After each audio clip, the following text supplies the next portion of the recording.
wear like the tightest shorts possible. Bro, Of course they're gonna rip. Look, I have worn those shorts so many times to squat, and they just decided that, boom, the other night. You got to show feet. You can't. Exactly. Yeah, you got to start doing compression shorts like the strongman. No.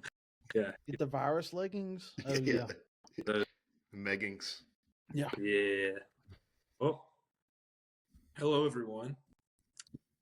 This is Friday Night at the Barbell with your host, myself, Carson Wendell, Josh Sellers, and Bryant Wood. And today we have Christopher Perry with us. He's a transformation coach, we'll say. Mostly bodybuilding, I would imagine, out of Nashville. Seems like a cool guy. I guess we'll find out.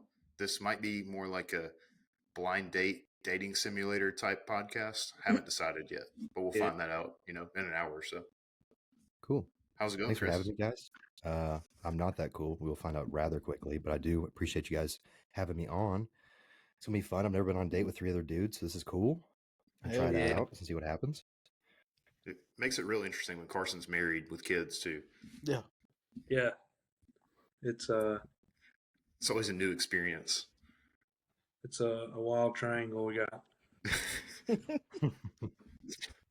Multi-sided, interesting angle for a triangle. So Chris is 99.9% positive the most shredded one here. 100%. Yeah.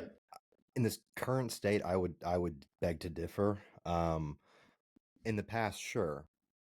Currently, absolutely not. I wouldn't say so. Out of the 4 of us. Yes. And Carson's at peak bulk right now. So he would be second probably. I think let's just say this: I had a really nice holidays, They're still going on. Yeah, They're still going. We're gonna stop soon. We're swapping Permabolt with 300, Brian. 300. Yeah. You're really gonna need a CPAP if you get there.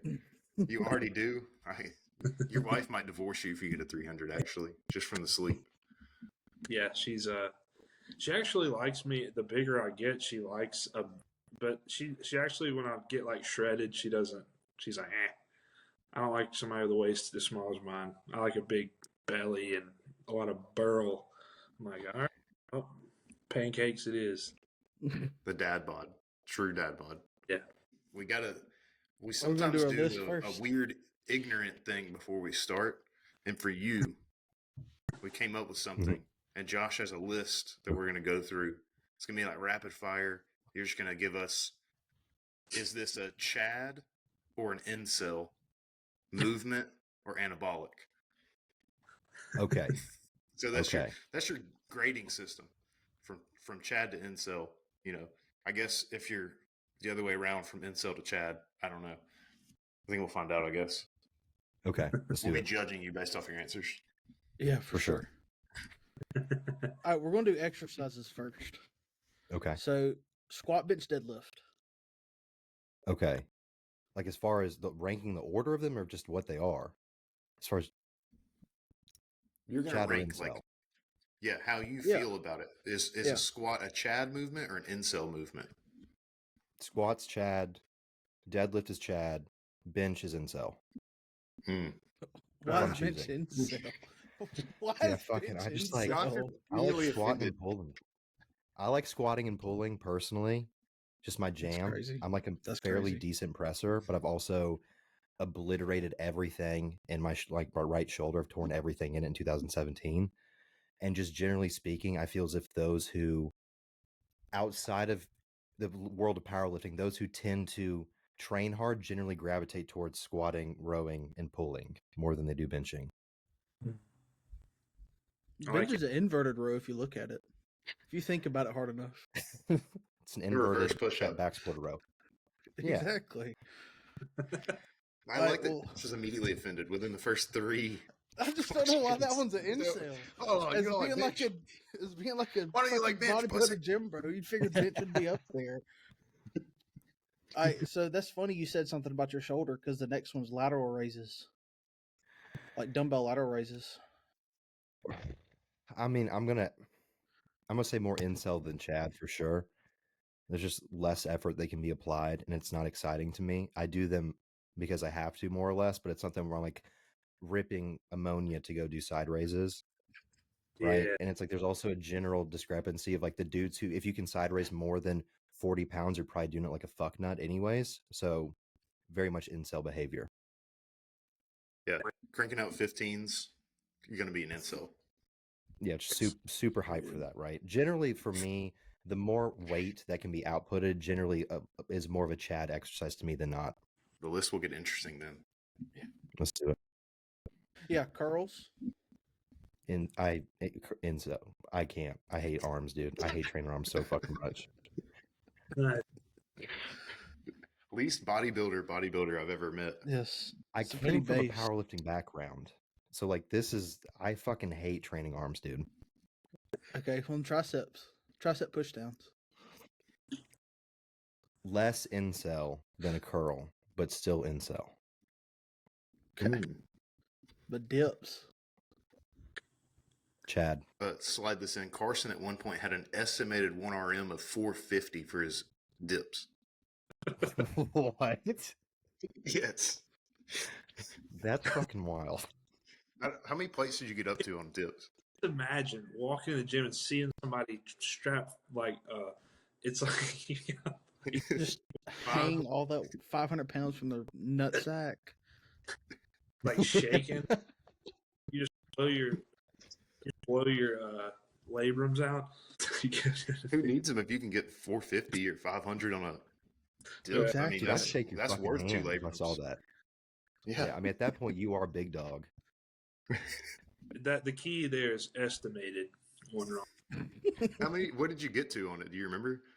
I can't remember. RDLs. I'm gonna say Chad. Yeah, I'm gonna say Chad because I mean, if you can RDL more than like or around 5 plates up, then Chad for sure. It's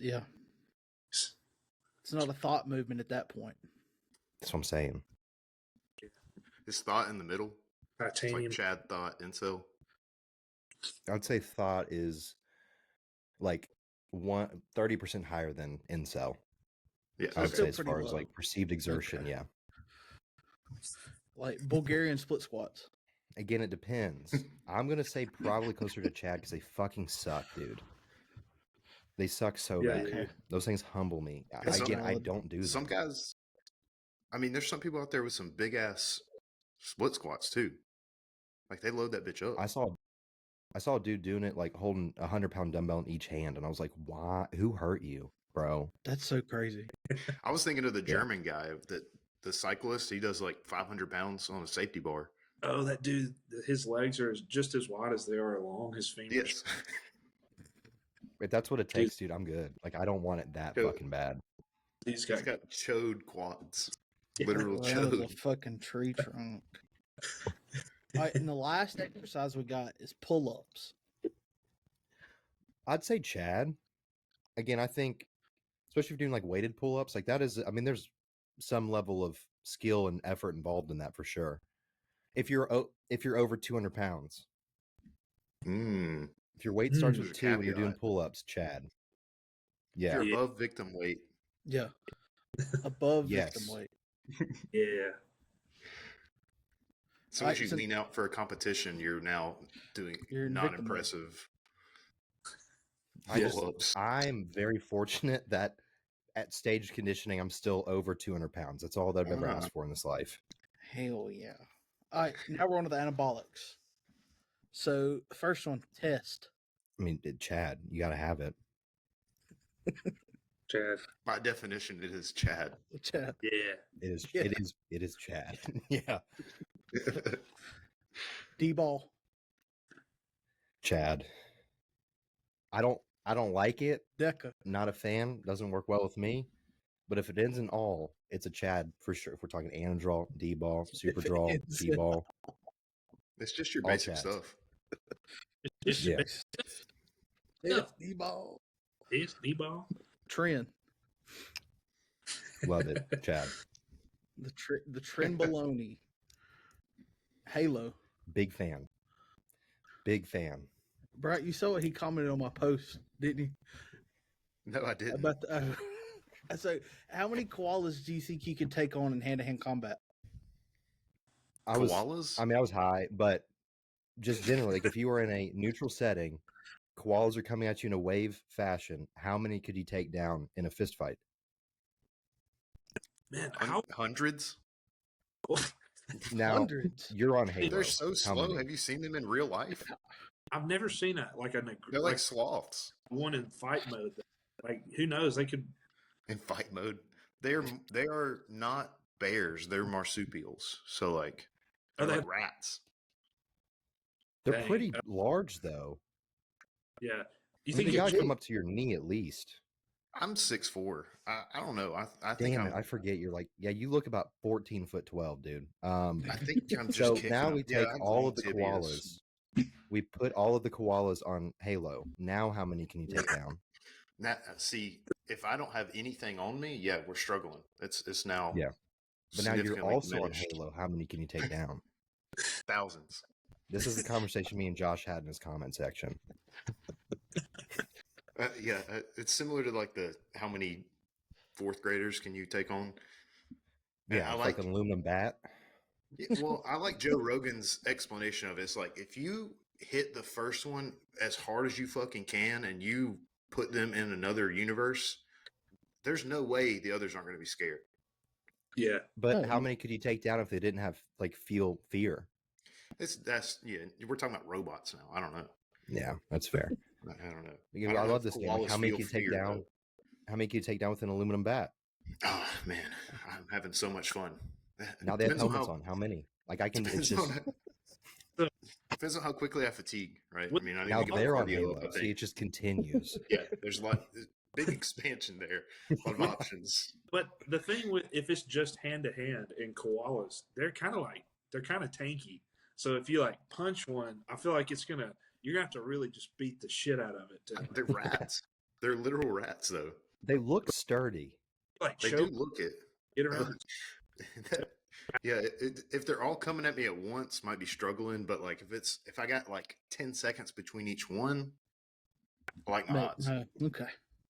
Let's see, height and weight of a koala. I think it's like 36 or 40 pounds or something like that. Sorry to all the koalas. 3 feet tall. About 3 feet tall and 30 pounds. 30 pounds? That is light work. I might use the first one to murder the rest of them, actually. Just pick it up. I'm telling you, they are slow. They're not like, if they were kind of quick, it'd be different. Like a raccoon. Raccoons are kind of, I don't know. All right, top speed of a koala. There's no way this is recorded. There's no way somebody hit a stopwatch on a koala. Timed it on the 40. They can run 30 kilometers per hour. Let me convert that into American numbers real quick. Since we're not like communist. 12, I think. Dude. Let's see. Are koalas aggressive? This says they can be quite aggressive to humans. However, they sleep 22 hours a day, dude. You got to catch them in the 2-hour block. Dude, but the recovery is optimal. Yeah, if I can last 2 hours in the fight. F1 is just like good. They all just immediately fall asleep. It's like, yeah, I'm easily. So they can run 18 miles an hour. 18? That's pretty fucking quick. 18 miles an hour at 3 foot tall and like 30 pounds. I think I could hit 18. I don't know for how long. Yeah, let's see. My adductor might just rip off my body. The fastest human alive is ran 27.5 miles per hour. Mm-hmm. They're pretty fucking quick. Dang. I like my chances against koalas. Okay.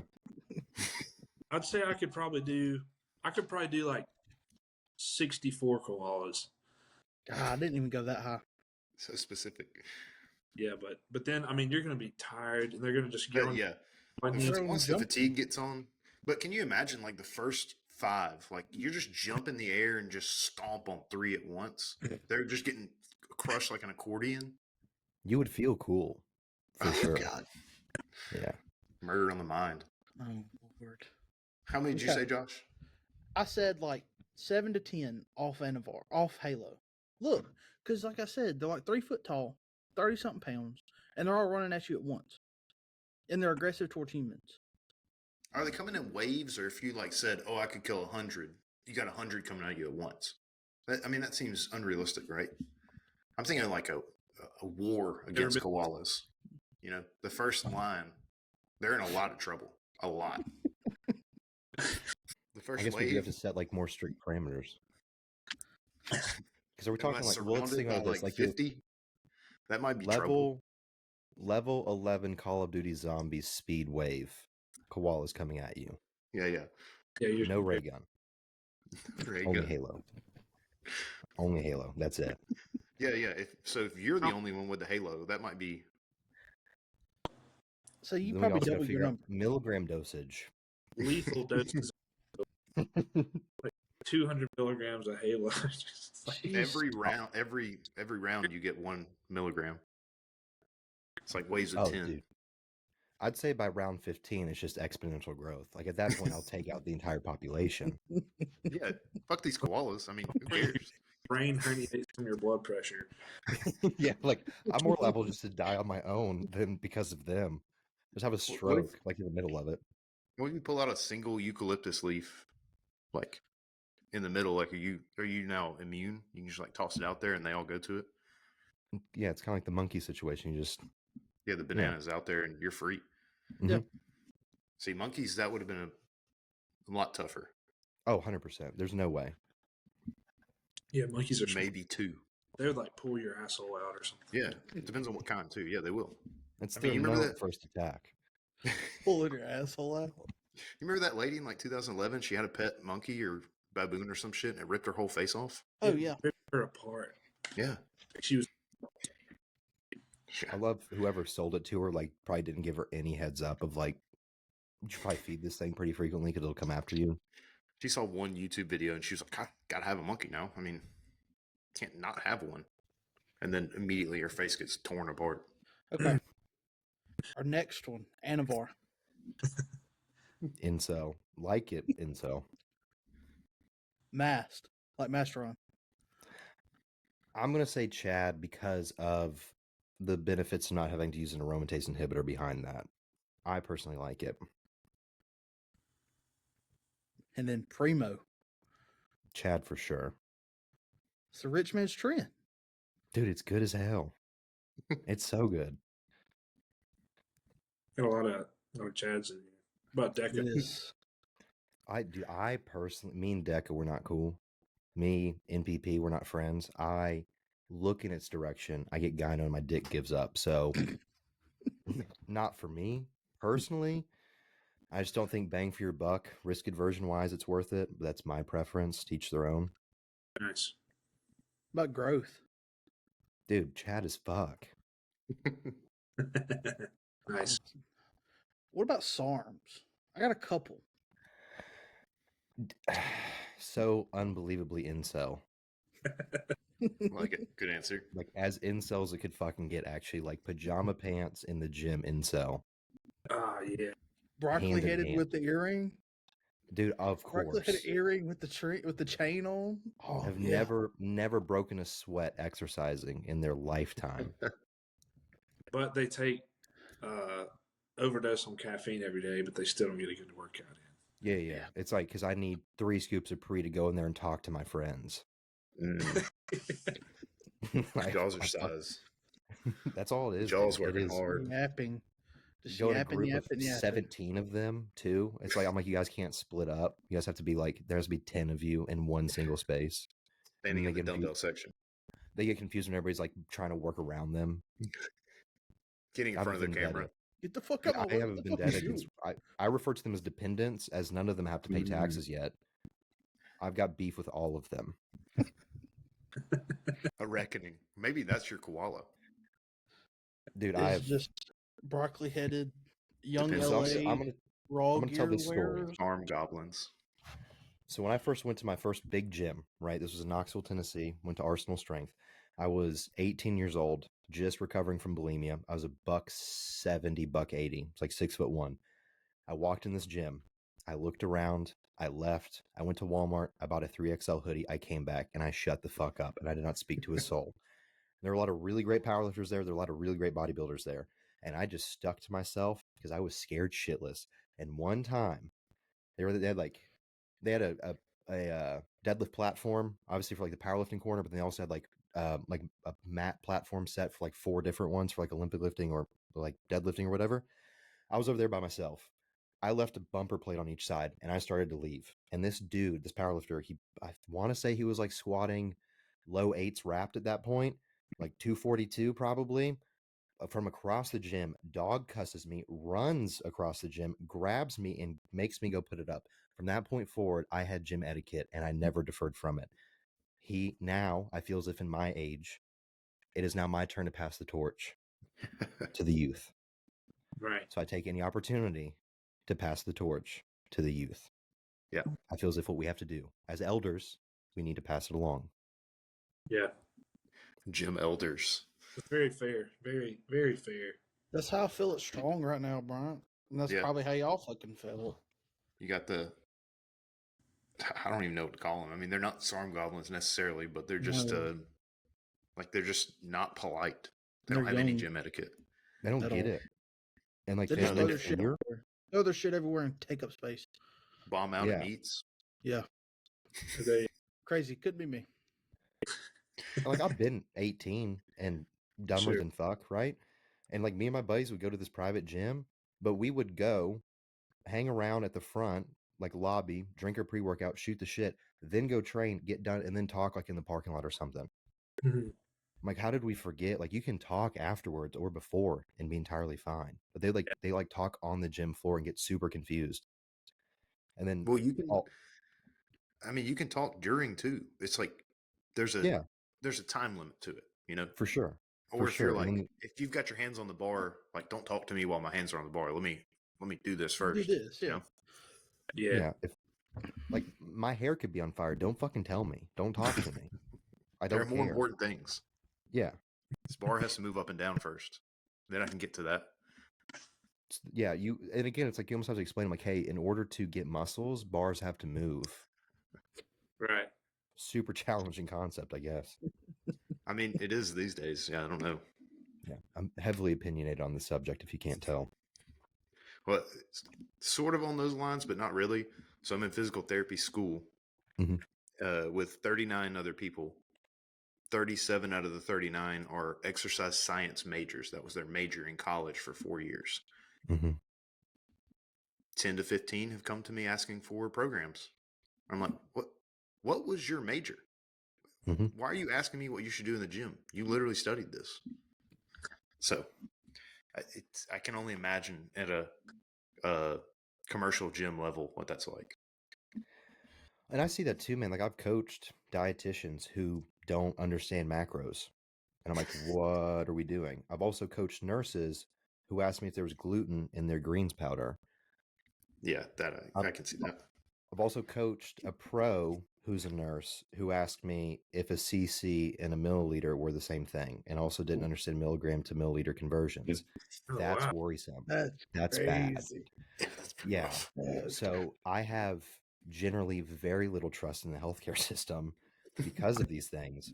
But you see it, it's like a degree doesn't define a whole lot necessarily in most cases, especially in this space of fitness. Yeah. Like, I know numerous people. I know somebody who's a dietitian, they don't even do it. They just go bartend. I'm like, why? Why are we doing that? You know, expensive bartending degree.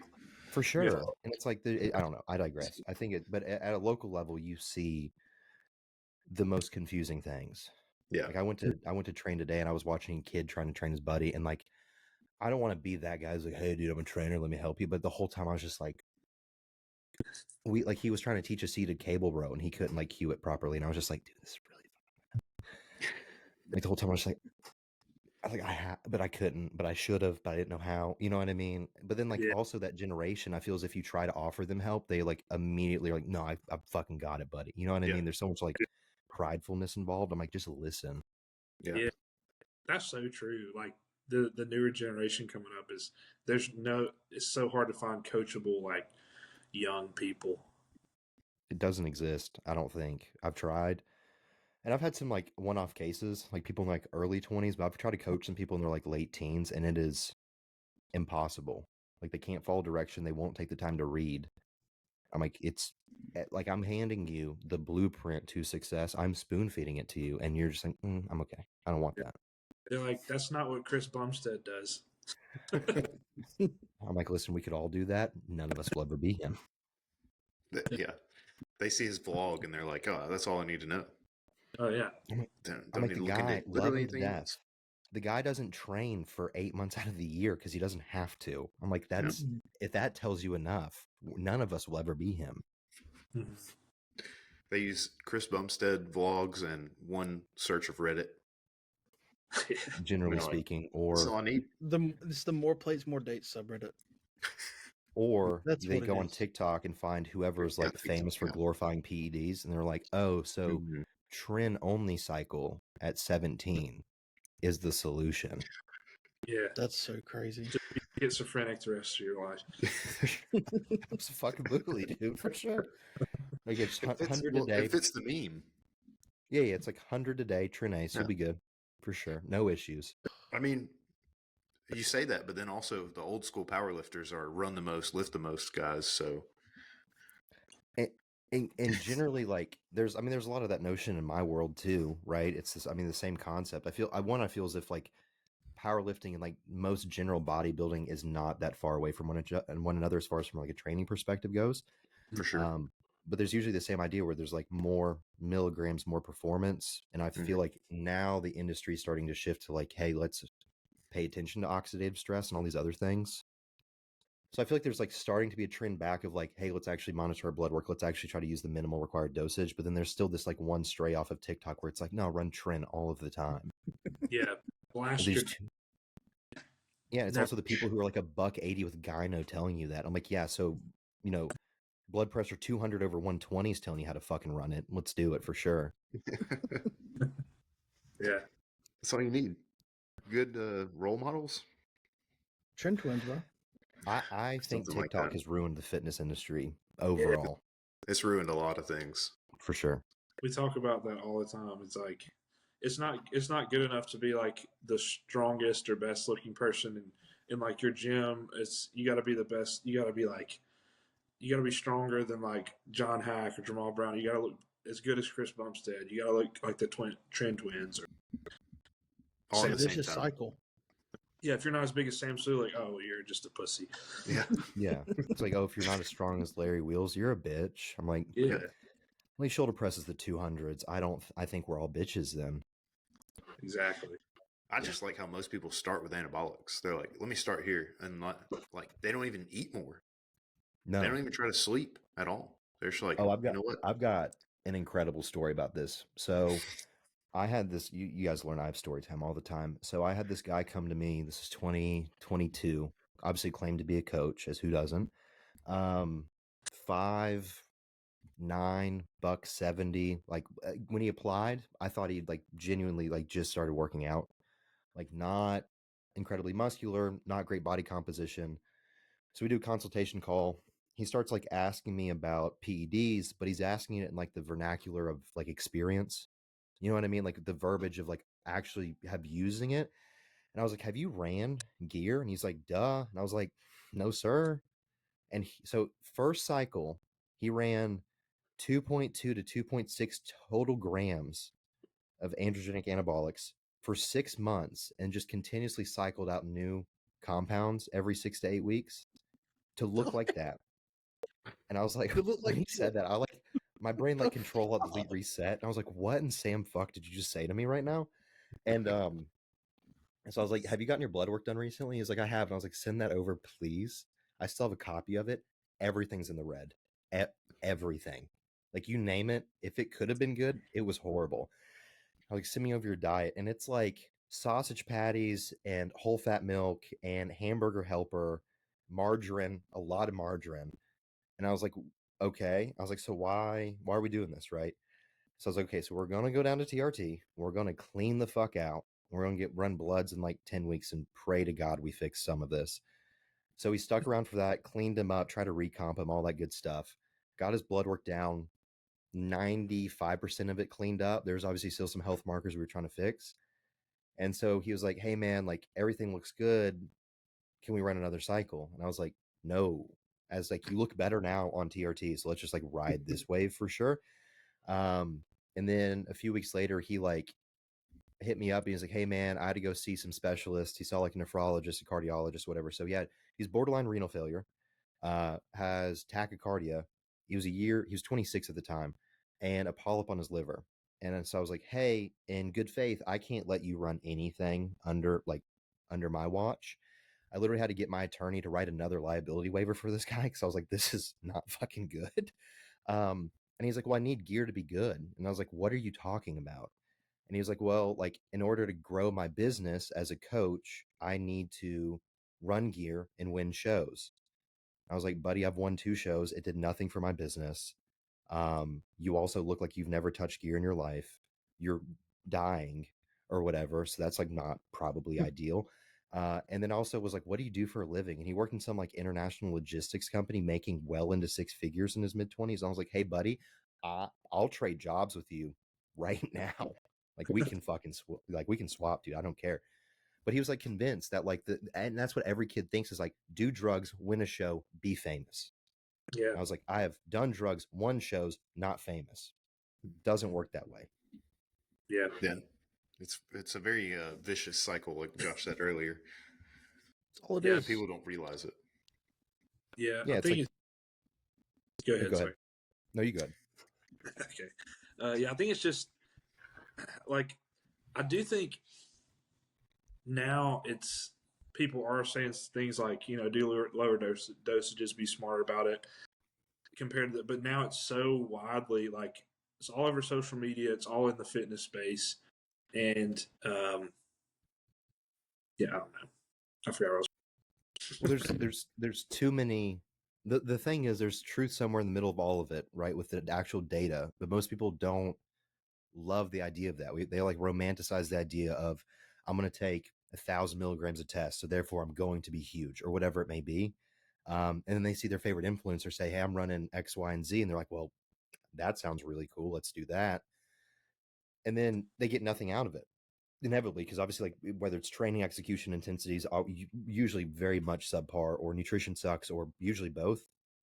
But because they want to hear that, and I've been victim of that too. I say victim, I've been ignorant of that in the past, where I'm like, well, we can run like a little bit more and see what happens. But it's like, okay, if you look at John Jewett, you look at Chris Tuttle, you look at these professional bodybuilders who have all the data to prove it, people don't want to hear that because they just want to hear, like, let me just put more in the syringe and see what the fuck happens. But like, in my opinion, no matter what you're doing, no matter, let's say like you are 1,000% on every variable, like this is all you do for a living, and you have the best pharmaceutical drugs on the planet, your body can still only change at a certain rate no matter what you throw at it. That's like my perception of it. And in my opinion, it's like the idea of like, if I run 300 tests, my test levels are at 1,000, or if I run 1,500 tests and my test levels are at 10,000, I feel as if my body's going to change at probably a better rate lower, because I'm not having to take, aromatase inhibitors and myostatin and all these other things, because I'm not just like in pure oxidative stress. But again, nobody wants to just run 300 fucking tests. Yeah. I think it is, like you said, it's like the romanticization of like influencers. Yeah.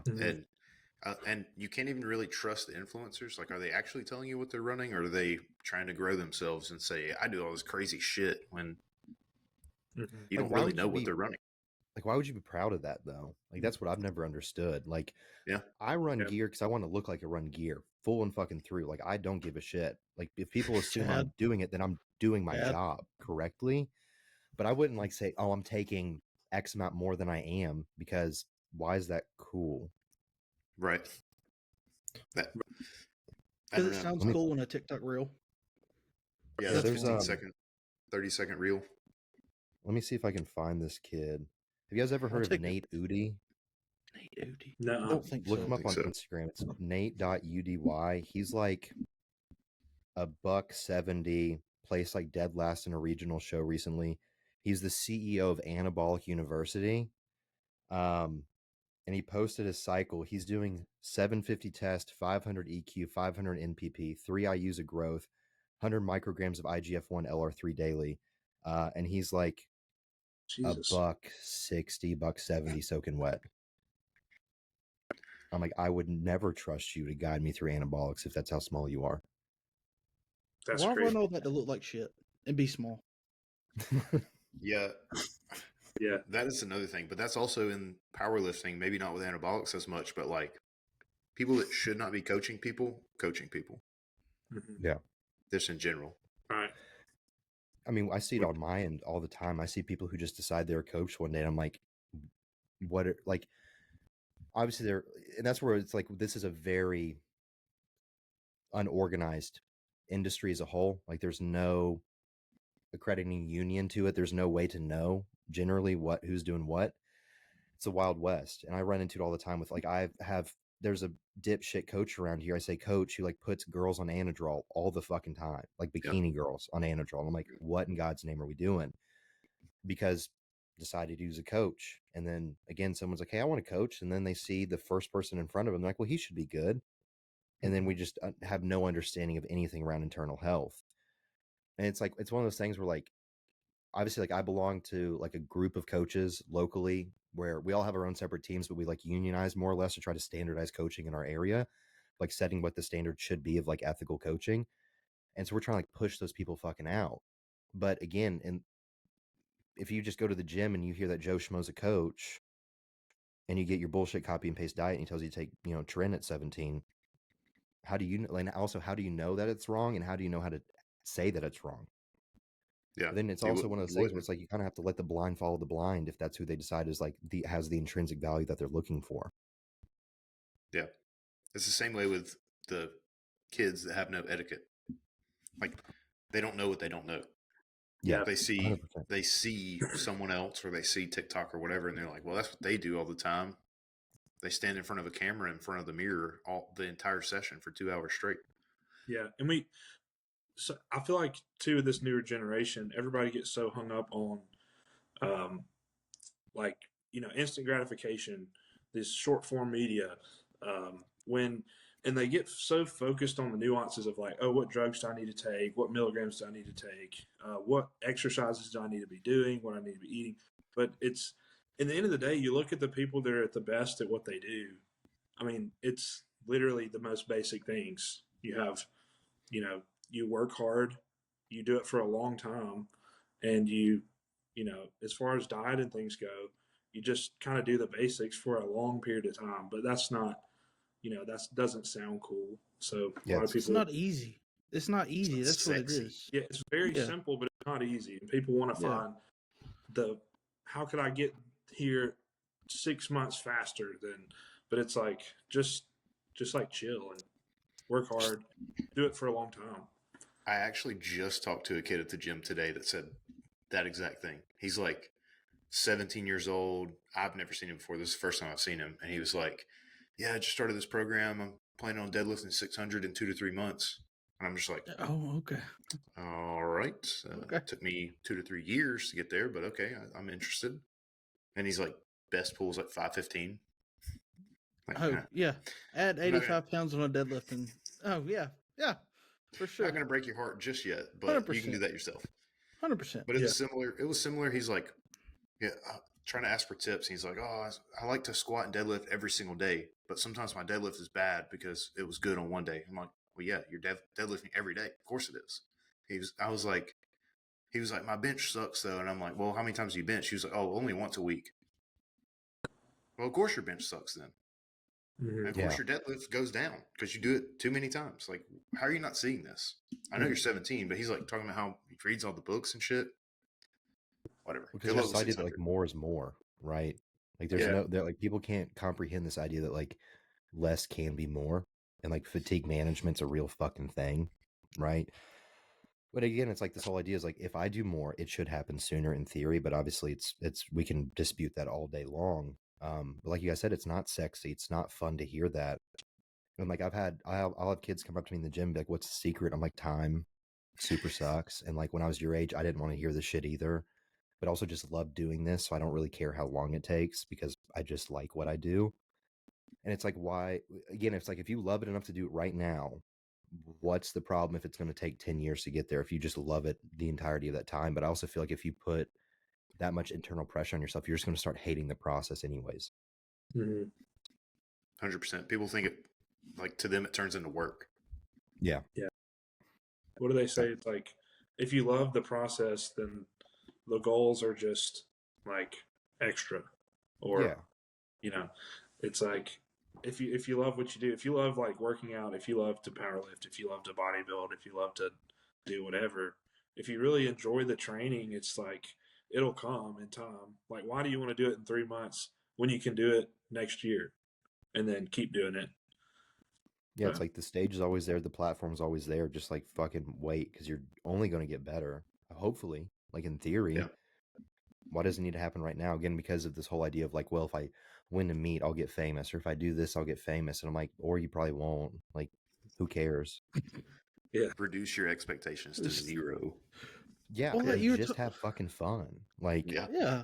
Whoop-de-fucking do, man. Like, it's cool. Like, I applaud anybody who does any of this. Like, for sure. Like, have your goals and expectations, but like, generally anybody can do it for whatever reason. Like, I'm not one to judge, but it's like, if you're going at this, that if you do this, like fame will occur, and that's like your ultimate goal. That's like one, I think, kind of a silly goal, but two, it's not going to happen in this space anymore. Yeah, like the only place that happens is like NFL, NBA. You can hate the sport and make shitloads of money because you're good. Yeah. Nikola Jokic in the NBA, he's one of the best examples. He fucking hates basketball, but he goes out and wins games, wins MVP, wins the trophy. Dropped 70. That's different. Different European. But then you see too, like these kids come in, and I think they also don't know the history of these things or the people. And so, like John Hack, dude's been around for 10 fucking years.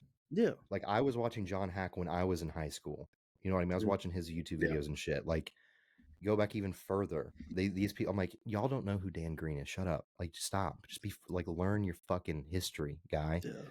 You know, same with bodybuilding. People come in, they're like Bumstead. I'm like, you also have to understand that like Bumstead went pro in his early 20s as an open bodybuilder in the hardest show in the arguably in the world, nationally speaking, and then went in classic physique. It wasn't like he just did a shot at Turin and is now here. The guy was like destined to be this great, you know? Yeah. Like that's what I was gonna say. Like, you was talking about time and everything, and like you were saying, the top people in sports like powerlifting and bodybuilding, or any sport in general, they've been doing it forever. Like the people that are successful in it and at the top of the game, they've been doing this shit forever. Yeah. It's not overnight. Yes, you do have some genetic outliers. People who are like crazy. Like top 1% of people in the world. But not everybody's that way. Everybody's had to put in the work to get where they're at.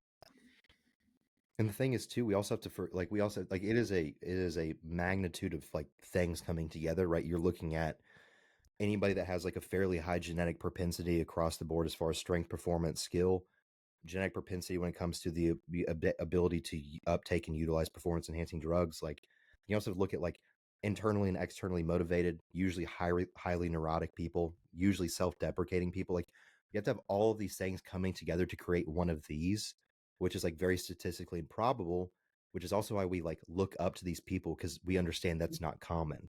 So just accept that it's not common.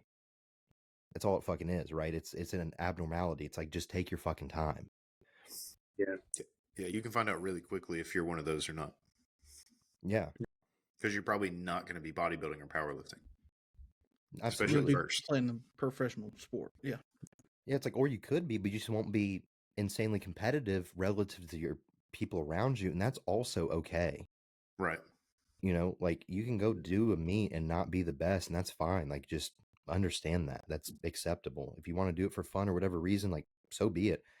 Same with bodybuilding, but generally speaking, and I'm not trying to be like a complete douche, but like, if you're not good at it, it's also very glaringly apparent on stage, right?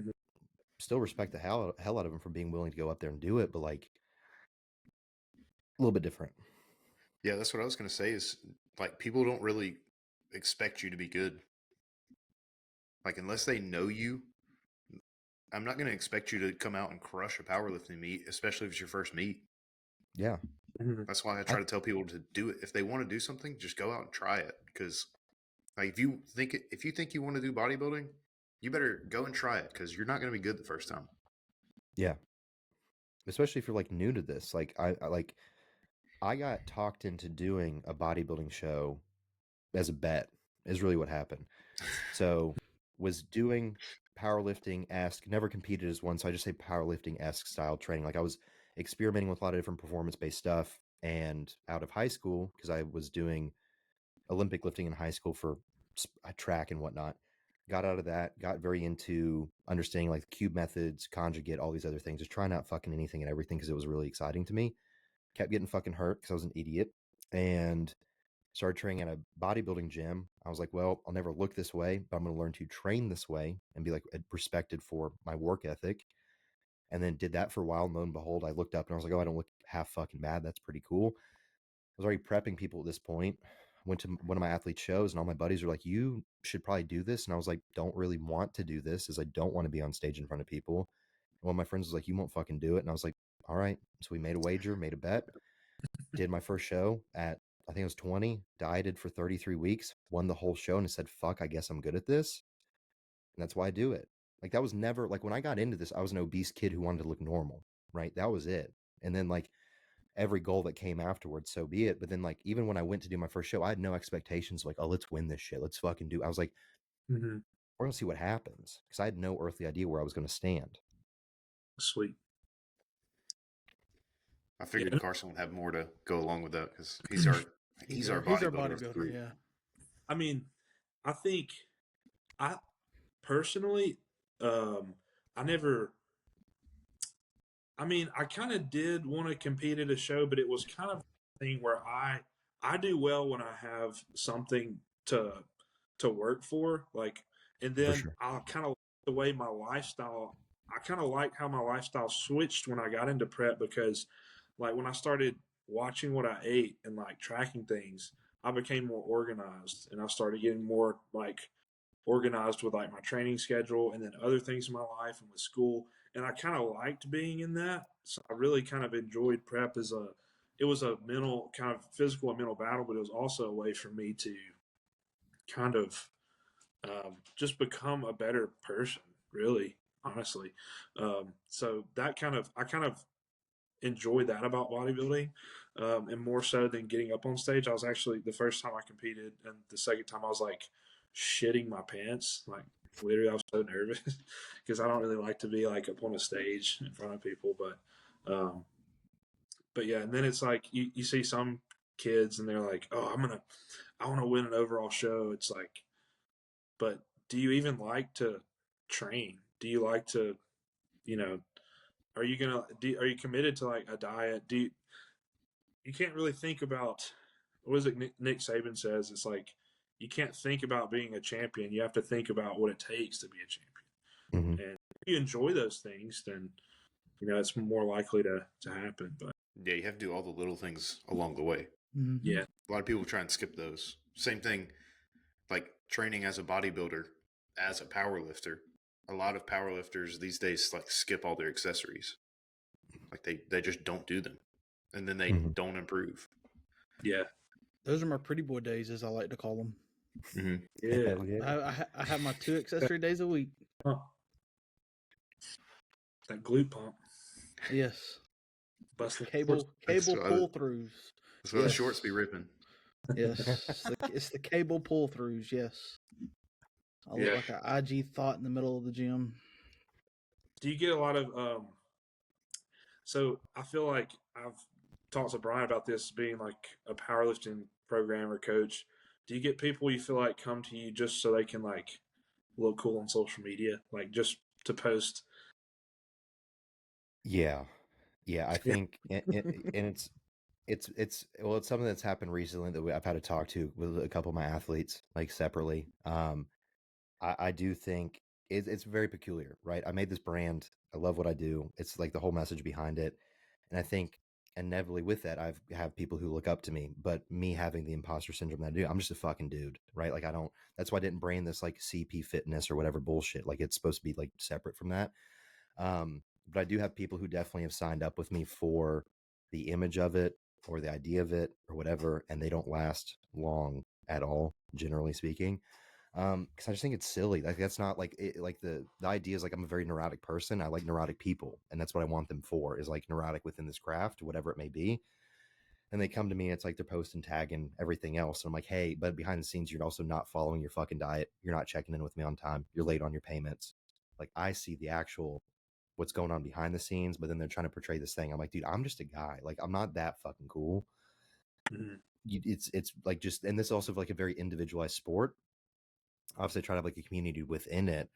I think with that, some people get very more bought into it than even me sometimes, as far as like the branding community, like space that I exist in. Yeah, I could see that. I mean, you said you guys have created like a union of bodybuilding coaches, I guess.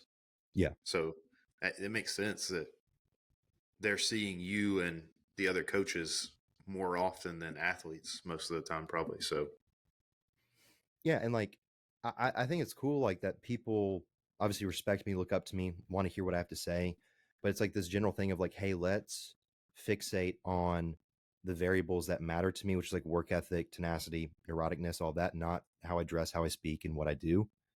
You know what I mean? It's like just you don't have to wear the same clothes that I do and do the same thing that I do and have like try to have like a dark aesthetic to try to be successful, because that's not what I was going after. I'm just a fucking weird guy that like stays by myself and does my own little thing, you know? And then I don't know, it's just a very peculiar space that I'm also trying to comprehend, because I have to have yet another conversation with one person in particular here pretty soon about this happening, and it's very bizarre. Yeah. Recruiting incels. Yeah. I don't know, but it's like, I think it's the same thing. Like, I feel like I see it too with people going into powerlifting too. I feel like a lot of people get into it because they want to be an Andrew House or a Larry Wheels or whatever it may be, you know, because it's fucking extreme as shit and it's cool as hell. But it's like, you're not like, I don't think Andrew House did it to be anybody else but himself. You know what I mean? For sure. And I see it a lot with strength, I guess strength performance stuff, with powerlifting and stuff like that lately, is because it's like, because you see all these huge performances by young kids on like social media. You see people like that are 17 years old deadlifting like 800 pounds. And so I feel like a lot of people try to, I don't know, it may sound weird to say to get strong to put, but quite maybe they kind of like work out to post cool videos on Instagram, but they don't really love the training. Kind of like what you were talking about earlier, like, you know, look at old like Dan Green and the Lillian Bridge brothers and Pete Rubish, and then they didn't have like Instagram. They just loved a barbell. They loved getting in there and like taking some halo and blowing their brains out and like getting under the squat bar. So I feel like, I don't know, that's a lot more. Yeah. Well, they only posted like their highlights back then. Yeah. Yeah. Right. Not like their whole workout. That I don't know. I don't know about people trying to copy like a Andrew House, but like the Jesus earring. Yeah, the broccoli hair with the USAPL like SPD sleeves. Those guys dime a dozen now. Yeah, and they're not very good. Like, especially if you go watch like a USAPL collegiate regionals or collegiates, like they all look the same. It's fucking weird. Bunch of twinks. And I guess it's people that just think, well, I'll just copy what they do and look like, and that'll build my social media, and then I'll get strong on the side too. It's like, but they really just do neither. Obviously, this is like all of these are very individualized journeys, and I think a lot of it could be too, because I'd see it too. Like, we had a Chris Bumstead event, and every person who showed up was wearing, it was one in a million. Like, they were all the same, dude. I'm telling you, it was copy and fucking paste, one person to the next. Like, raw clothes, Ananka power shorts, mustache, snapback Jordans. Right? It was just, they were everywhere. Like, as many as you could find. I think a lot of times people too, and I feel like we've all maybe been, you know, guilty of this in like years past, like especially when we're younger, but like, because we can't have the Andrew House total, but we can figure out where he bought his clothes from, we're going to try to take that route to try to, like, that's a controllable that we can figure out on our own for the time being. But again, it's like with anything, right? You get into this forever the fuck you want, right? Like, I'm in the most vain sport ever. Like, everything that I do is technically about vanity, and so be it. I don't judge anybody who just wants to look better or whatever it may be. But like, the cream rises to the to the top, and you can also figure out very quickly, like, I know who around me is a content creator and who trains or who's an athlete, right? And I know who on my team is a content creator and who's an athlete. Mm-hmm. And the ones who are athletes compete, and the ones who don't. Yeah. And it's so ironic too, like the guys that we're talking about that, you know, you try to be like the people you see on Instagram or social media or whatever, but it's ironic that those guys never make it or they never become famous. It's always the guys that are weird, like, you know, Sam Sulek got really popular. He's wearing like super baggy sweatpants and he's got like really weird, crazy hair and like wears a hat. And like, or like Tom Haviland. I mean, the dude wears like khaki pants and like a button up shirt and he lifts pants. Like tactical pants. Yeah, it's like where's the combat boots and tactical pants, and that's what you become like well known or people are attracted to that is because you're unique. You're an individual. You have your own thing. You know, but that's like what powerlifting used to be. It was like real edgy. It was like the weird people. Yeah, dude. Like I remember at my gym, the West Side stuff. Yeah, like at my gym, the dudes who were there was a couple dozen of them. They stayed in their corner. You didn't fucking go talk to them. One of them brought Popeyes every fucking day for squat sessions, and they did their thing, and we didn't look in their direction. I remember one time, again, I kind of got like not weaseled into the group. One of the powerlifters came up and talked to me, asked me for a lift off. Apparently, I give a good lift off. So then I was the lift off guy for all of them. And I just would never say no because they were all fucking felons. And I was like, you're benching 6. I'm going to put my belt on and give you a lift off. But like they were bad motherfuckers. That's what it used to be. Yeah. And even bodybuilding used to be that way. Like you didn't fuck with them. Right. Yeah. And now like I'm granted, like, is it cool that it's more accessible? For sure. Right. Like that's great. We want more people doing this, getting better. That's awesome. In theory, it should only better the sport. Right. It's just the passage to entry is obviously getting more narrow and just getting more bottlenecked, right? As there's more dangly earrings all trying to be the fucking same. It's like, dude, just find your own identity. And if fame is what you want, so fucking be it. But like, figure out your own originality to it in order to achieve that. Like, Sam Sulek got famous because he was the only one doing that. Every other bodybuilder was doing edits and these fucking theatric videos and shit. And Sam just like propped up his phone and was like, I'm just going to talk to myself and work out. People love that because it was new. But now everybody's trying to do that. So it's like, what's the next thing? Beat the trend. I don't know if I would call it edgy. I think everyone, including bodybuilders, are outcasts. Yeah. Yeah. They're all like some form of outcasts. Maybe edgy. I don't know. I think of a dark sport. They don't fit in. But when I think of edgy, they don't want to fit in. Well, dark sport is like now Gymshark. Oh yeah, we said that in like our first episode. It's Gymshark for edgy people.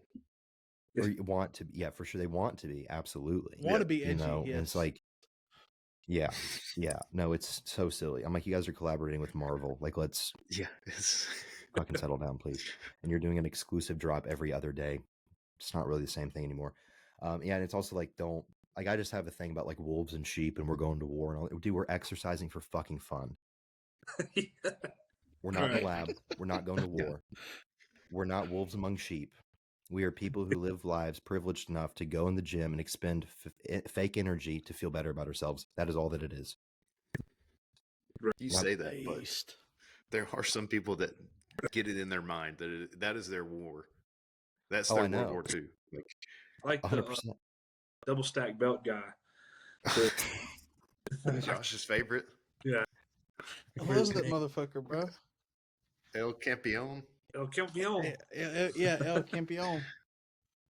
Like, dude, listen, I have my moments. I'm not going to act like I don't. I've very much screamed fuck you at a barbell many times in my life. I've headbutted a few things. I usually blame it on DHT derivative drugs. I digress. There are moments where when I get in training, I'm very neurotic about it. Again, I don't know where it's come from. I just love the way that I go about things. If I'm going for a top set, I am genuinely like trying to beat my head through a fucking wall because I've never had to learn training intensity. I've always understood it, right? And so there are times in certain cycles where things get out of hand. I don't intentionally do it. I don't try to do it. I don't do it to bring attention to me.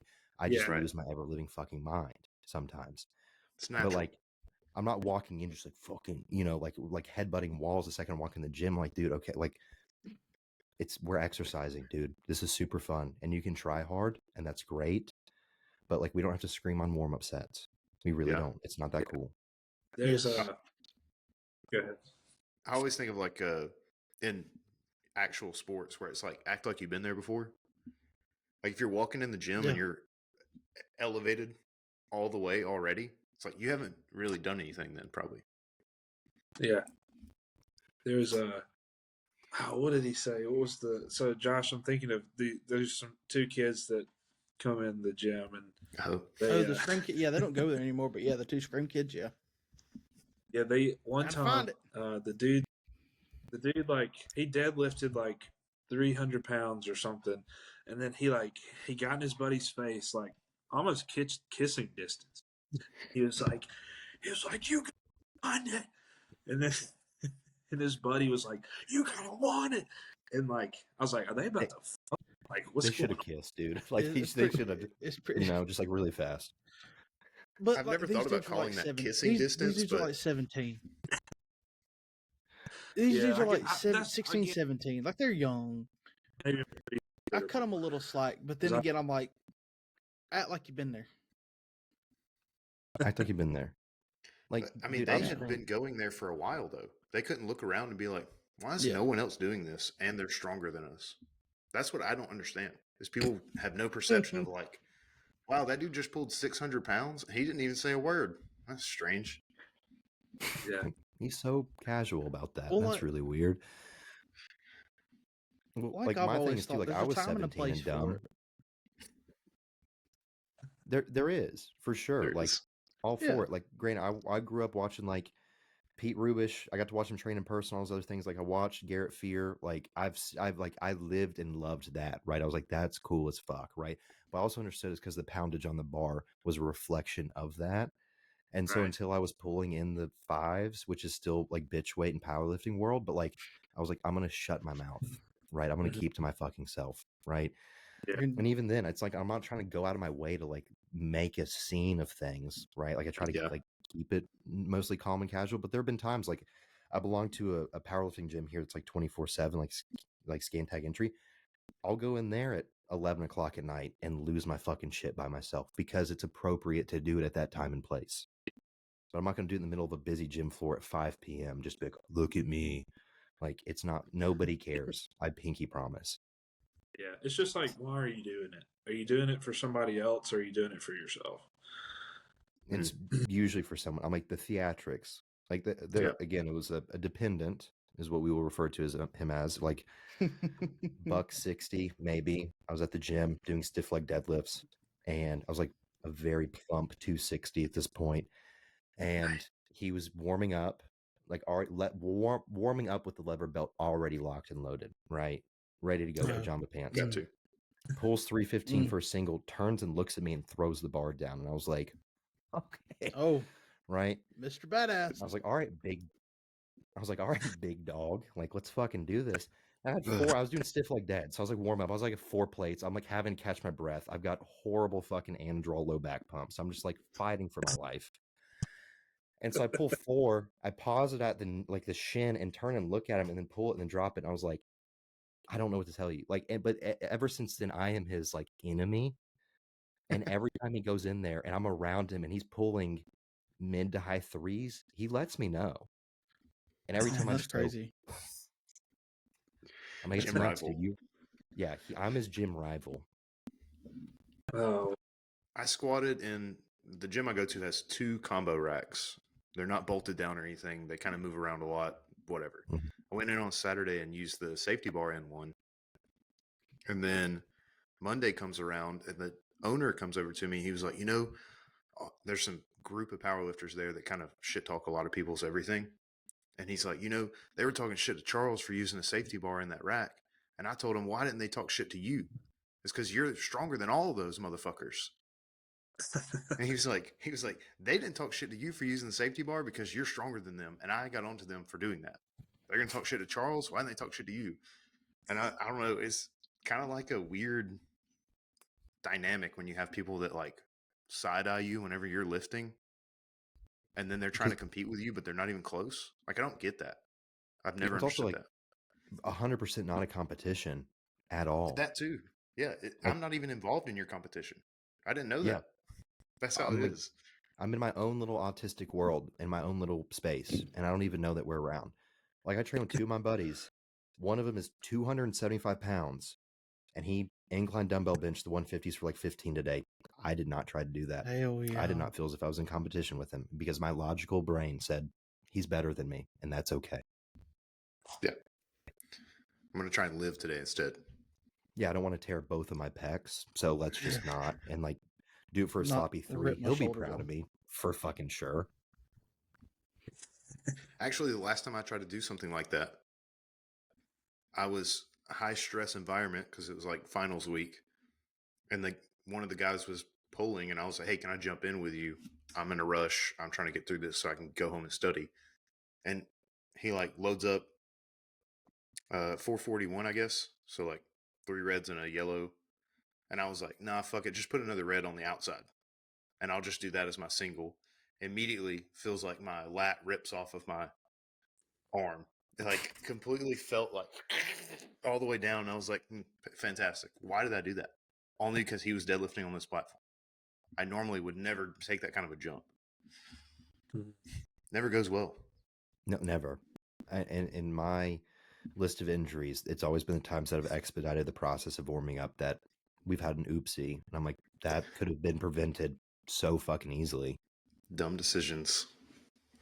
That's what happens. Meathead. Live and learn. Yeah, I won't do that again. So, Chris, how many shows have you done? 5.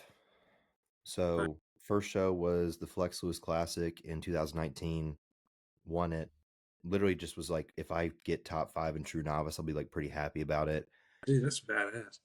Exceeded those expectations rather quickly. I also did this cute and quirky thing where the night before when we're all getting tans and people started asking me, like, they're like, what are you doing? I was like, I'm doing classic. And they're like, what classes? And I'm like, just True Novice. Like, you're only doing True Novice. And I was like, yeah, I've never done this before. So I just was like, I don't know, just trying to have fun. And then so I lined up for open class. A lot of people got upset. I digress. Won that one. Coach I was with didn't write me a rebound plan, told me to eat whatever I wanted, had a history of binge eating disorder that he knew about, gained 53 pounds in 21 days. Nice. That hurt very bad. Then took 2020 off of competing, signed up with a new coach, turned out to be equally as immoral. So that was super cool. Did 3 shows with him. Knox Classic, got 3rd. Linda Murray Classic in Savannah, Georgia, won that one. Junior Nationals, got the ever living shit kicked out of me. Left him, took 20. I was 22, so took the remainder of 22 off. Started back in 23, signed my most recent coach, who's actually really great and worth a shit. Did Night of Champions with him. Prepped 3 athletes for the same show as me, all first timers. Won my class. 2 of them won their classes or placed like top 3. So that's like my competing history as of right now. Hell yeah. That's awesome. What was it like winning your first show and then coming back for 3rd in your second show? Did that affect you mentally? 100%. 100%. So, like I said, I especially growing up, very self-deprecating, massive inferiority complex, a lot of body dysmorphia, right? So, won my first show, could not comprehend as to why, right? I felt as if the guy that I beat in my open class should have beat me. I digress. So I never fully embraced it and accepted it that I won. And then obviously I got too fat, too fucking quick to even appreciate any of the process because I dieted from January to October and then was fat as shit by Thanksgiving. So that was super fun. Incredibly depressed. COVID hit, took 3 months off of the gym, right? Came back, a lot bigger, a lot better. Started with a coach who I trusted in, obviously, because he had a good track record, seemingly, in a little bit up north, like Kentucky, Indiana region. So then I go to the Knox Classic, which is arguably usually generally a weaker show in the state of Tennessee. Like the Flex Lewis Classic was the biggest show in the state for a very long time. So I was like, dude, I've got this. I've got a better coach. I'm bigger, more drugs in my system. This is going to be great. He botched the peak like hell, and I got 3rd. And I was like, that kind of sucks. But the super cool shitty part was stepped off stage. Everybody's like, you got robbed. That wasn't supposed to happen. The one of the presidents of an NPC, like one of the states around me, emailed me directly and was like, that was a bullshit call. So even then, like, I obviously like got slapped a little bit, but I didn't like, I was like, well, that was bullshit. And then I went and won my next show. So I was like, see, it was a fluke, whatever, like bad peak, so be it. I didn't deserve to win the show. By no stretch of the means, like, was I the best? The guy who won very much deserved to win. So then I won my next show and I was like, well, that kind of puts a band-aid on that boo-boo. Who gives a shit? And then went to do junior nationals. And ever since I won my first show in 2019, everybody's been like, you're going to go pro. You're going to do it. Like, whatever. I have so much potential, which I obviously am eternally grateful that people think that highly of me. I'd never like put that on the radar of a goal of mine, right? My goal was just to get on stage and see what it was about. Then I won my first show and I was like, okay, well, I guess like national shows is kind of the next, rung in the ladder. And then everybody kind of put that in my head as like, dude, you should go do nationals. You should do this, that, and the third. And so at that point I was like, okay, not only obviously it started as external pressure that turned into internal pressure. I like felt obligated to try to fulfill this for people and also myself. And so going into junior nationals the whole way through, like, you're going to go pro. A bunch of my buddies who are pros were like, yeah, dude, it's yours. Like, you name it. Everybody around me, it's yours, it's yours. And the whole time I'm like, I don't fucking think so. I just want to like start working through the ranks at a national level and kind of like pay my dues. But that'd be super cool, right? And then that whole prep, nothing was like generally going correctly.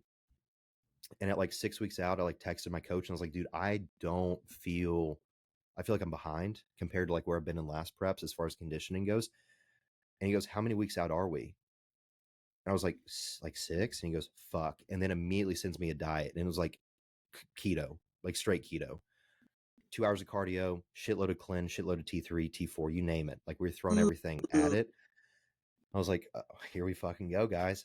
And so I just like dug as hard as I could, and it sucked super duper bad, obviously. Like 0 carbs for the remainder of that prep, 2 hours of Stairmaster intervals a day, 200 clean, you name it, I was doing it. So leading up to peak week, I was sending check-ins to him like every day, and I was like, dude, I'm not trying to be a bitch about this. I don't feel as if I'm like prepared. I don't know that I have like the muscularity for this, whatever. He's like, you're gonna be ready, you're fine, we got to do it. So I was like, okay, well, I'm gonna send you check-ins Tuesday, and we're gonna talk about it. So I still didn't register, right? Had to register, cutoff was Friday or Thursday. Tuesday, same thing. Wednesday, same thing. Thursday, finally, he's like, register for the fucking show. And I was like, I don't feel ready. And he was like, you have to come do the show. And I was like, I don't want to do the show. And he's like, come do the show. So I register for the show. I go down there. Mind you, the year prior in my height class, there were 6 dudes. The year I did it, there were 16 dudes. 7 of them were over 6'4" and barely making weight, which was 242. I was 207 pounds and not conditioned enough, right? So he tries to carb load me, tries to swing for the fence. He feeds me a full diazide the night before the show, which is a big no-no. And I wake up the next day and I looked like shit.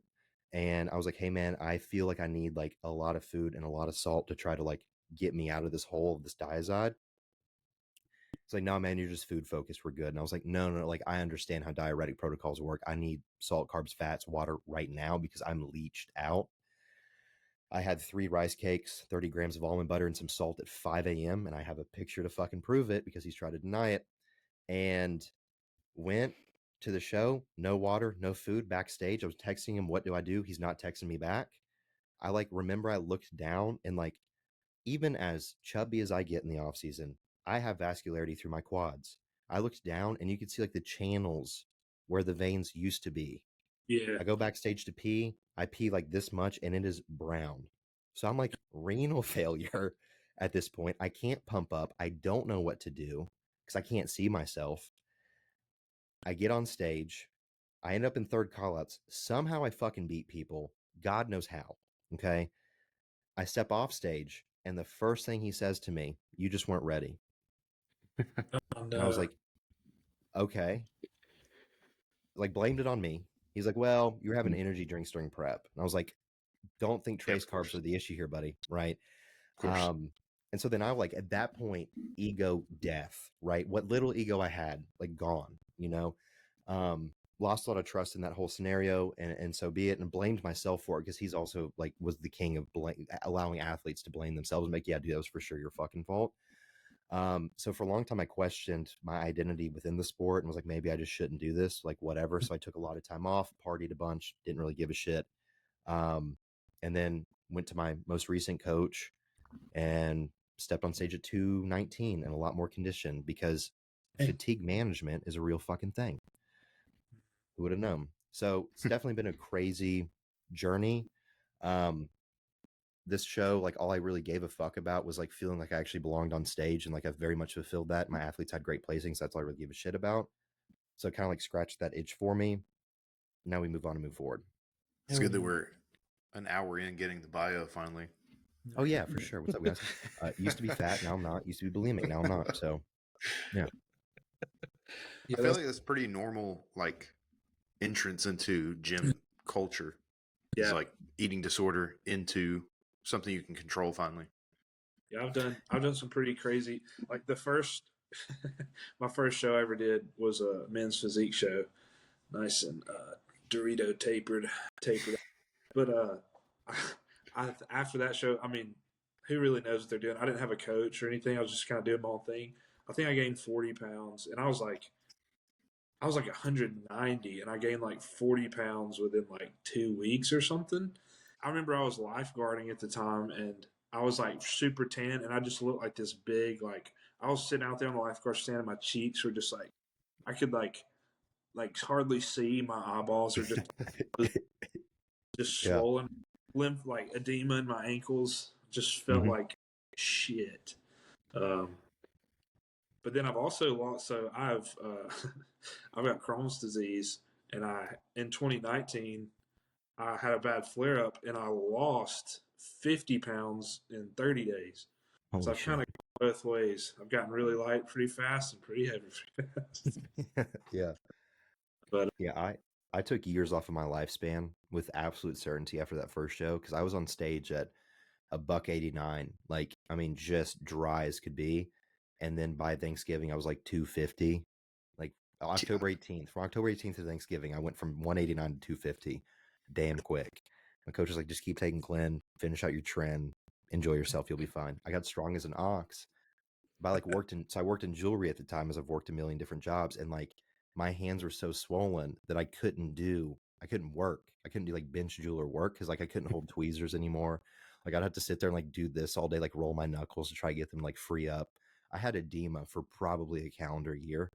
Like no matter what I did, there was not enough water and cardio on this planet to get that shit off of me.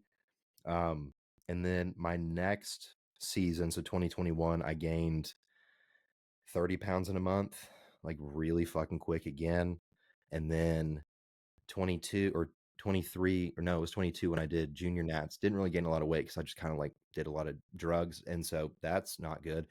And then this past one, I finally like had a healthy relationship with food. Now I've gotten fat for once. I'm like, it's only taken me 5 preps to like learn self-control. This time's the charm. Yeah, dude, we're good. Like, I can only imagine the systemic inflammation you had working as the jeweler when people come in and you're just like fucking all your joints are swollen. Oh, I had to buy all new dress shirts in like 2 weeks because my neck couldn't fit in any of my collared shirts. I'm like just sitting there like mouth breathing, just standing to show them something. I'm just like, so this hit, you know, like it was really fucking bad. And everybody's like, you look so much healthier. And I was like, no, I'm fucking right now. This is so bad. No death face, but everything else worse. Dude, I'll have to send you guys the pictures because I have like a side by side. It looks like a before and after, just backwards. It's so fucking bad. That's old Furious Pete. Oh, dude, video. I love Pete, man. He was a goat. Yeah. He was one of the OGs. He is one of the OGs. Yeah. I haven't really seen him in a long time. He's not like a modern influencer, right? So I mean, the new way to influence, he doesn't do. Mm-mm. I also feel like, didn't he, and I could be wrong, didn't he have to have like surgery again for his testicular cancer? Yeah.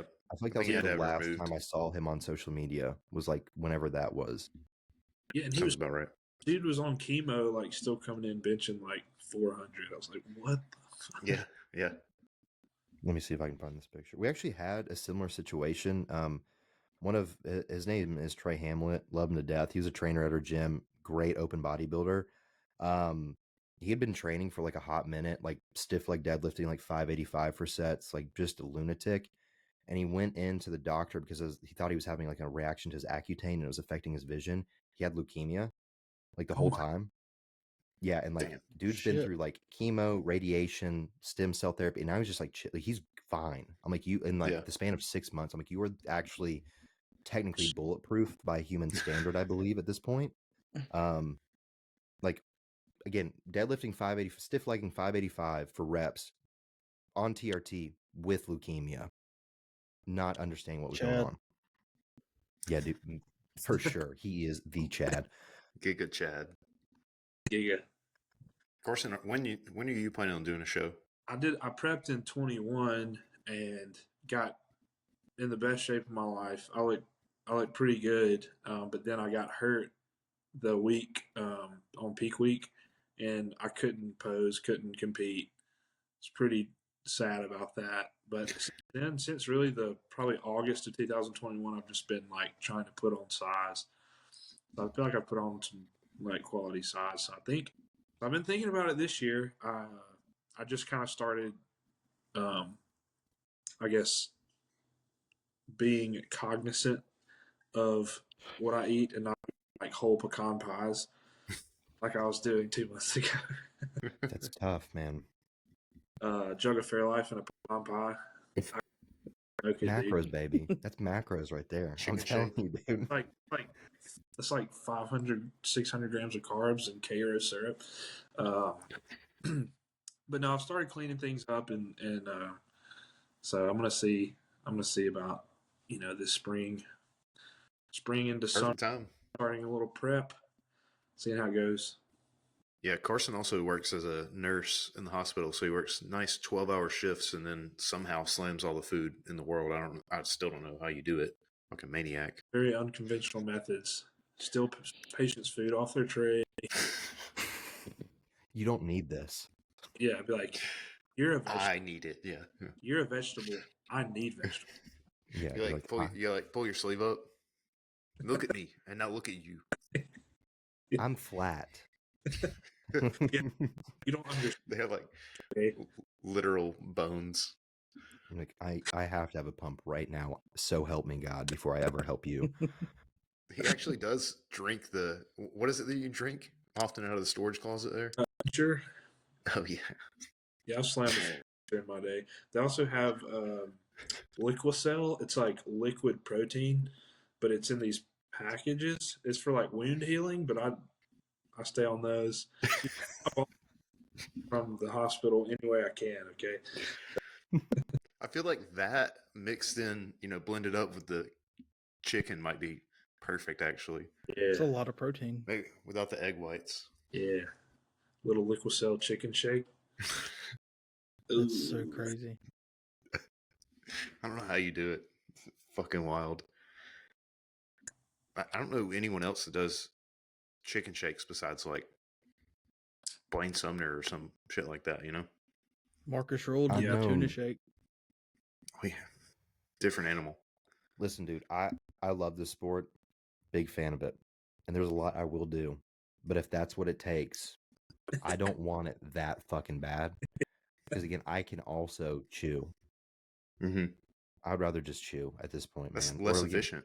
Yeah. But it's also like, if we look at bioavailability, hydrolyzed whey is the most bioavailable food source. So just use that instead of chicken. Carson has done it on the podcast for us. Yeah, and I don't know if it's just with like my gut issues, but if I take in a lot of like protein from dairy, even if it's like lactose free, for some reason it just doesn't really agree with me that well. Okay. That's the main reason. Contrary to popular belief, I don't just like do chicken shakes just for the glory. Yeah. But given your circumstances, it's necessity. Yeah.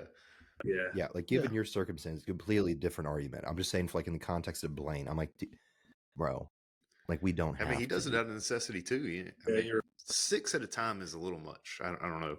Yeah, that's nuts. 6 in one day just because he works on the pipeline. I don't know. Does he still? A little excessive. I think he's not pushing training like he was, so he probably doesn't. Maybe I don't know. Man probably loves him now. I just figured like financially he'd have to be in a position where he didn't have to work on the pipeline anymore. Oh, I don't know. He was in management, so he wasn't like actually on the pipeline. Heard, gotcha. He'd like sit in the truck, I think. But he's got those videos, chicken shakes and steak shakes, I think, or ground beef. He's like ground beef and steak and a sweet potato. He blends that up. What kind of blender do you have? Like to blend the fucking vitamin. That's what he's got. He's got to be gas powered. I swear to God, it's like diesel. You can probably hear him blending those motherfuckers up too if you're his neighbor. He's got like downshift the damn thing. Yeah, it's just like nonstop. What is he got a chainsaw in his kitchen? Like I could, if I'm making an argument, like I could almost defend doing a chicken shake in comparison to a steak shake, as I would never disrespect a cow in such a capacity. I'm going to sit down and eat that like it is like God intended for it to be eaten. Valid. Absolutely. Especially like on a diet, like, oh man, I want to eat that. Yeah. Let me eat it. I feel like I could stomach a shake of chicken better than a shake of steak. Yeah. As well. I like just thinking about drinking it. I can see myself just gritting and slamming the chicken shake, but like steak and a sweet potato in liquid form, it wouldn't look good. I'd rather die. It wouldn't pass the eye test. Wouldn't pass the eye test. Neither passing the eye test. The chicken looked more like milk than it would the steak and the sweet potato. That's not really the comparison I would want when I'm thinking about it either, though. What do you think about Carson? Well, so I like to know. I like to use the canned chicken. So it's really salty. So it actually though kind of helps because I think about drinking a Gatorade. You know, Gatorade's a bit salty, so I'm like, okay, but it's not like I had to hold my nose for a while, but then it's kind of like I can. This is incel behavior. I can, like, put my tongue. No, it's not.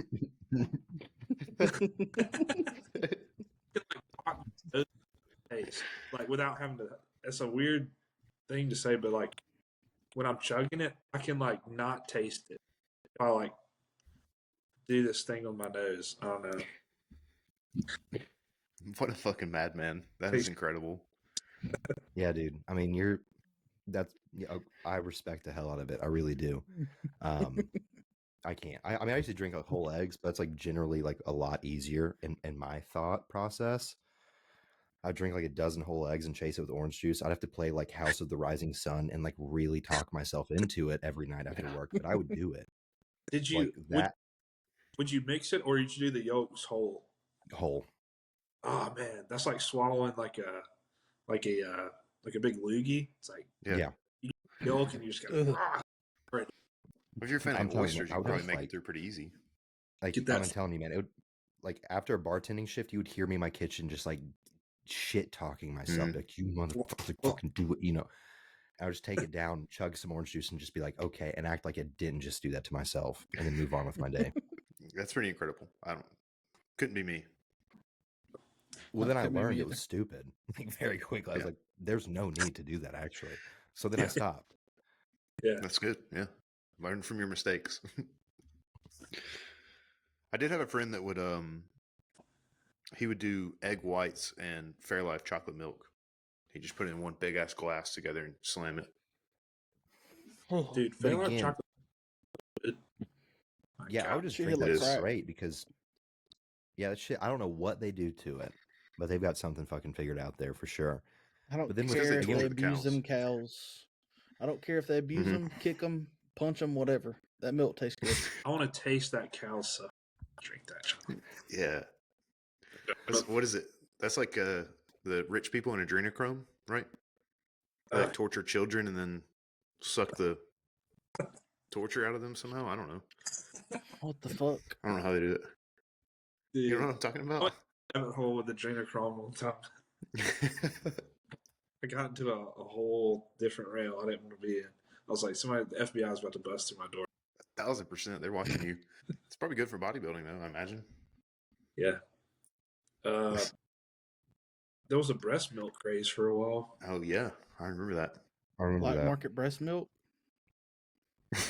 Buy breast milk off the black market? I think you just buy it on eBay. That's what eBay. Just take growth hormone. Just buy GH, dude. Yeah. Like, it's not that hard to find.